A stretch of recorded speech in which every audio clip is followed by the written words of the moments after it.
ઓમ ગણેશ આપણે જે બાજોઠ બનાવીએ છીએ આજકાલ તો બધા ફેન્સી બાજોઠોને આદિ આપણે માર્કેટમાં બધું ઉપલબ્ધ છે, પણ શું તમને ખબર છે કે જો આપણે આ 5 પવિત્ર વૃક્ષમાંથી પણ શું તમને ખબર છે કે આપણે આ 5 પવિત્ર વૃક્ષમાંથી જો બાજોઠ બનાવીએ, બાજોઠની સાથે આપણે સ્વયં બેસવા માટે સિંહાસન કે પાટલા બનાવીએ, ભગવાનના સ્થાપન માટે આપણે આ બધા જ પવિત્ર વૃક્ષમાંથી જો બનાવીએ આસન કે આ બધું, તો એ બહુ જ શુભ કહેવામાં આવે છે. તો એવા કયા એ 5 આસન છે જેનો આપણે સ્વયં પણ સિંહાસન બનાવીને બેસવા માટે પૂજામાં પ્રયોગ કરી શકીએ? તો શાસ્ત્ર કહે છે કે શમી કાશ્મરી શલ્લહ કદંબો વર્ણસ્તથા પંચાસનાની શસ્તાની શ્રાદ્ધે દેવાર્ચને તથા.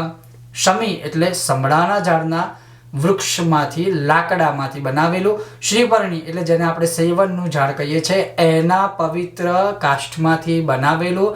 કદંબના ઝાડમાંથી બનાવેલું, ખેરના ઝાડમાંથી બનાવેલું, અને કાશ્મીરી શાલા જે કાશ્મીરમાં થાય છે એમાંથી બનાવેલા બાજોઠ પાટલા આપણે બેસવા માટે આસન કે ભગવાનને બેસવા માટે, જો આમાંથી પવિત્ર કાષ્ઠમાંથી આસનો બનાવવામાં આવે તો આ શ્રાદ્ધ ઓર દેવાર્ચન, શ્રાદ્ધ દેવાર્ચન એ તથા શ્રાદ્ધ અને દેવોની પૂજા માટે આ 5 પવિત્ર વૃક્ષના આસનોને શુભ કહ્યા છે. ઓમ ગણેશ. ભારત માતાની જય.